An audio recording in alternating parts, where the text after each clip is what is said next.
Now next up we have a flanger. This is kind of fun,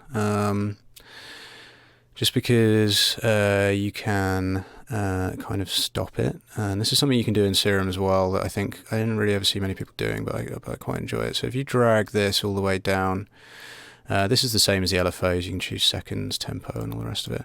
If you drag this all the way down, it goes into freeze, and that means that you can then just change its position by moving this center thing. So you can kind of like modulate this in like weird ways rather than just using this bog standard LFO that's just like moving up and down. And I kind of like having the option to do that. Now I think by default you can kind of see it's like there's two versions kind of overlapping each other. And if you see that in any of these, that's kind of vital telling you that it's in stereo. Like I really love the way that they've done this. I think it's really, really clear and easy to see. You can change the offset, just pull that down to 0, and now it's kind of in mono.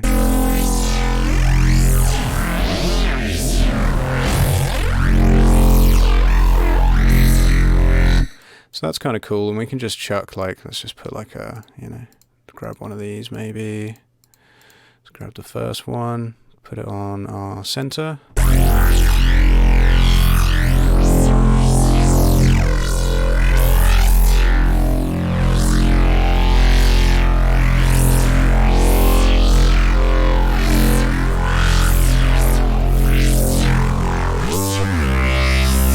So we can kind of control that a bit if we, if we want to have that on there. I think that on this particular sound, it's maybe getting in the way a little bit, but it's good to know that it's there. Phaser, very similar kind of idea. Again, you can see it's in stereo mode, but it's basically the same layout. You've got your offset, and you've got your, turn that down, you've got your center that you can change. You can put this into freeze if you want to, or you can choose a rate that you want to use. Depth is like the sort of horizontal amount that this LFO is actually going to be moving, and feedback.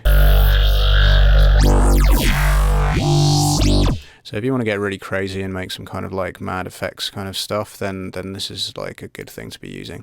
And then finally they have a reverb, which is a pretty okay sounding reverb as far as synths goes. They never really sound that great. I think I was kind of spoilt by the virus and how good the reverb sounded in that, but I'd say it's better than like a lot of the reverbs that you get in synths. The Serum one was really terrible.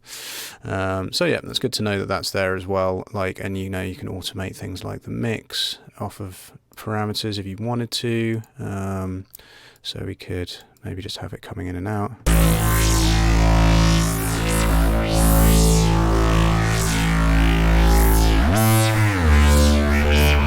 So if you wanted to kind of get stuck into creating a bit more space there, you totally can. Now, if we wanted to use this just as a like more subtle effect, I'm just gonna, so if I want to remove, this is probably something worth saying, but if I want to remove like a value like this, so when I hover over a value, you can see it pops up with its kind of modulation amount. If I just double click on that, then it takes it off. So it's very, very easy. Now, if I maybe just, let's turn the mix all the way up for now. And I'm just going to like drop all the lows out of it, or as much as I can. There's a low cut as well.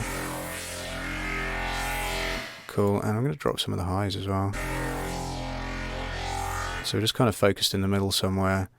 And I'm going to pull down the size and the time. So we got kind of a short one, and then we can just mix this in.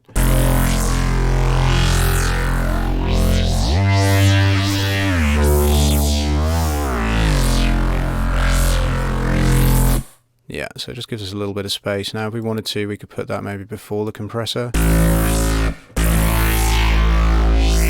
which is going to like accentuate it. Like you can hear there's a bit more of a tail when I like let go of a note, which is a nice like bit of extra detail to kind of have in there.